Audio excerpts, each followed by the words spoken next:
শোণিতপুৰ জিলাৰ অন্তৰ্গত ঢেকিয়াজুলি নগৰৰ মাজমজিয়াত আজি দিন দুপৰতে সংঘটিত হ'ল টকা চুৰিৰ ঘটনা।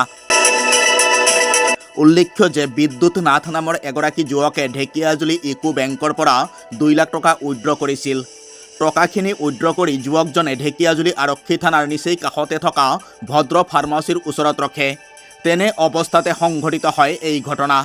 এই ঘটনাৰ বিৱৰণী শুনক যুৱকজনৰ মুখেৰেই। মই CFCৰ পৰা পইচা উঠাব আহিছিলোঁ, বেংকলৈ পইচা উঠাব আহিছিলোঁ। পইচা উঠাব আহোঁতে মানে কোনোবা এজনে ইয়াত পেলাই দিছে। পেলাই দিয়াৰ পিছত মোৰ গোটেই ডিঙিটো খজুৱাইছে। খজোৱাৰ পাছত মই জেকেটটো খুলি কেনে মই চাফা কৰি পেলাই মই পইচাৰ বেগটো ৰাখিছিলোঁ এনেকুৱাতে। ৰখাৰ পাছতে মানে অলপ জেকেটটো পিন্ধাৰ পিছত চোৱাৰ পিছতে পইচাটো নাইয়ে মানে বেগটোৱে নাই।